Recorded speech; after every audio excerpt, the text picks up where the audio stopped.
성도 여러분 반갑습니다. 11월 9일 월요일 매일 말씀 묵상을 시작하겠습니다.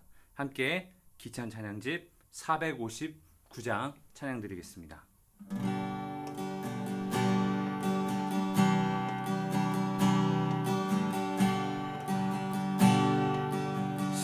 시작됐네 우리 주님의 능력이 나의 삶을 다스리고 새롭게 하네 자유하네 죄와 사망으로부터 나의 삶은 변하고 난 충만하네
오늘 함께 보실 말씀은 데살로니가 전서 5장 23절에서 28절입니다.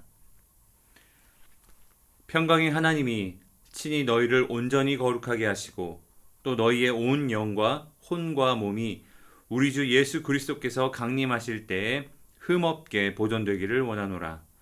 너희를 부르시는 이는 미쁘시니 그가 또한 이루시리라.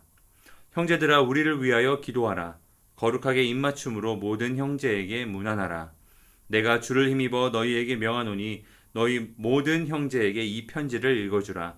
우리 주 예수 그리스도의 은혜가 너희에게 있을지어다. 아멘. 여러분들 제가 단어를 하나 설명할 테니까 무슨 단어인지 한번 맞춰보시기 바랍니다. 교회에서 아주 많이 사용하는 단어입니다. 기도할 때도 많이 사용하고 심지어는 우리 성도님들이 자녀분들 이름을 지을 때에도 많이 사용하는 단어입니다. 아주 많이 사용하니까 다 의미를 정확하게 아는 것 같지만 또 막상 내가 설명하려고 하면 또 설명하기가 조금 곤란한 부분이 있는 단어. 여러분들 뭔지 아시겠습니까? 네, 바로 은혜라는 단어입니다. 성경에 많이 나오고 또 찬양에 은혜 받았습니다. 기도 가운데에도 우리에게 은혜를 주옵소서. 와, 모임에 은혜가 넘칩니다. 등등 아주 많은 사용 빈도를 가지고 있는 단어가 바로 제 생각에는 교회에서 가장 많이 사용하는 단어가 아닌가 싶습니다. 이 바울도 이 편지마다 처음과 끝에 이 은혜를 넣어서 항상 인사말을 했고 오늘 이 데살로니가 전서를 마치면서도 너희에게 이 은혜가 있기를 바란다 하면서 이 편지를 마치고 있습니다. 이 은혜라는 단어는요, 이 카리스라는 헬라어 단어인데 여러 가지 뜻이 있습니다. 여러 가지 용법도 있고요. 그 중에서 우리가 교회에서 이렇게 흔히 쓰는 이 그 은혜라는 단어를 지칭할 때 어떤 뜻인가 제가 한 문장으로 한번 정리를 해봤습니다. 은혜란 하나님의 호의로부터 오는 이례적인 효과입니다. 다시 말씀드릴까요? 은혜란 하나님의 호의로부터 오는 이례적인 효과. 제가 바울의 삶에서 한번 예를 들어보겠습니다. 고린도전서 15장 10절에 보면 바울이 자기가 나의 나 된 것은 다 하나님의 은혜라 이렇게 고백을 하고 있죠.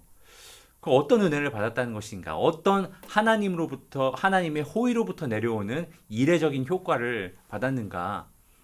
바울이 유대인 중에 유대인으로 예수 믿는 사람들을 핍박하는 핍박자였습니다. 그런데 예수님을 만나게 되고 사도로 부르심을 받고 이방인을 위한 그릇으로 사용되고 말씀을 전할 때마다 능력이 나타나고 성령의 역사도 많이 나타나고 또 영생을 소유한 자, 예수님과 동행하는 자, 이런 이례적인 효과들을 그의 삶 가운데 많이 받았습니다. 이것이 은혜입니다. 그래서 바울이 나의 나 된 것은 바로 다 하나님의 은혜라 이렇게 이야기하고 있는 것입니다.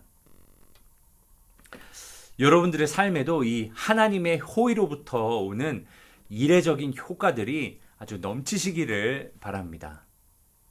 이렇게 인사하니까 너무 길고 복잡하죠. 그래서 우리가 하나님의 은혜가 당신의 삶에 넘치기를 바랍니다.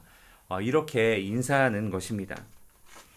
바울이 데살로니가 전서를 마무리하면서 28절에 교인들에게 인사하였고 23절에도 이 바울의 기도가 기록되어 있는데 평강의 하나님이 친히 너희를 온전히 거룩하게 하시고 또 너희의 온 영과 혼과 몸이 우리 주 예수 그리스도께서 강림하실 때에 흠없게 보존되기를 원하노라. 이렇게 기도하고 있습니다. 바울의 기도죠. 하나님께서 너희의 온 존재, 영과 혼과 육이 정말 흠없이 상처 없이 아주 깨끗한 상태로 아주 거룩하게 예수 그리스도가 다시 오시는 그때까지 보존되기를 그렇게 원한다, 기도한다 이렇게 바울이 얘기하고 있습니다. 영어 성경으로 보면 조금 더 확실한데 그 일을 하시는 이가 바로 하나님이시다 이렇게 설명하고 있습니다.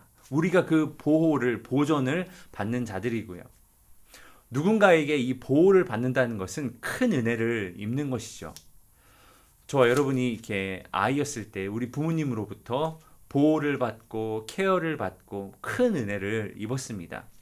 또 바울은 이 은혜가 이 보호하시는 은혜가 하나님께서 너희를 거룩하게 보존하시는 은혜가 또 너희에게 있기를 원한다라고 하면서 이 편지를 마치는 것입니다. 그런데 여러분 이 하나님의 호의로부터 오는 이 이례적인 효과는요. 원래 우리의 것이 아니었습니다. 원래는 우리는 하나님의 진노로부터 오는 이례적인 심판을 받아야 마땅한 자들이었죠. 그런데 이 하나님의 이 진노가 하나님의 호의로 바뀌게 된 것은 순전히 다 예수 그리스도의 십자가 때문입니다. 그래서 우리가 어떤 은혜를 받는다면 그것은 분명히 십자가를 타고 우리에게 흘러 들어오는 것입니다. 하나님이 우리에게 하나님의 호의로부터 시작된 어떤 이례적인 효과들을 우리의 삶 가운데 이렇게 부어주신다면 그것은 반드시 예수 그리스도의 십자가를 통해서 우리에게 주어지게 되어 있습니다. 이것이 또 십자가의 은혜, 또 그리스도 안에 있는 은혜인 거죠. 그래서 우리는 이 은혜를 누리며 사는 자들이고 하나님의 호의를 누리며 사는 자들이며 또 하나님이 특별히 흠없이 깨끗하게 보존하시는 그 은혜를 우리 삶 가운데 이례적으로 누리면서 사는 사람들입니다. 저와 여러분이 오늘 하루의 삶을 살면서도 이 진리를 기억하시길 바랍니다. 하나님의 진노 가운데 있던 우리가 하나님의 호의를 받는 자가 되었고 십자가를 통해서 이 하나님의 호의로부터 내려오는 수많은 이례적인 효과들이 우리의 삶에 넘치는 이것이 바로 우리의 삶입니다.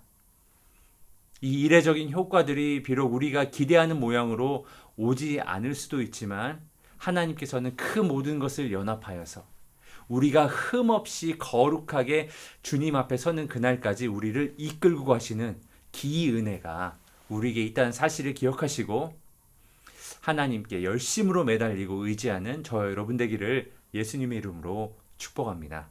기도하겠습니다. 하나님의 그 은혜가 십자가를 통해 우리에게 흘러 내려오고 있음을 인하여 참으로 감사합니다. 이 은혜를 종종 잊을 때가 많이 있는데 하나님, 우리가 다시 한번 이 은혜를 묵상합니다. 이 은혜에서 나오는 소망과 기쁨을 우리가 가지고 오늘 하루의 삶을 살기를 원합니다. 주님, 우리가 주 앞에 꼭 붙어 있는 자들, 십자가에 꼭 매달려 있는 자들 되게 하여 주옵소서. 감사드리며 살아계신 예수님 이름으로 기도하였습니다. 아멘. 월요일 기도 제목을 가지고 함께 기도하겠습니다.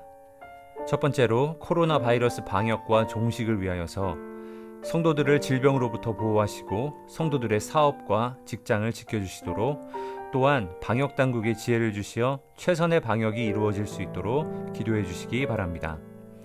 두 번째로 한 주간 하나님의 영광을 위해 살 수 있도록 이번 한 주간 나의 가정과 직장과 사업과 학업의 터전에서 나의 모든 말과 행위와 나의 표정에서 하나님의 영광이 드러날 수 있도록 기도해 주시기 바랍니다.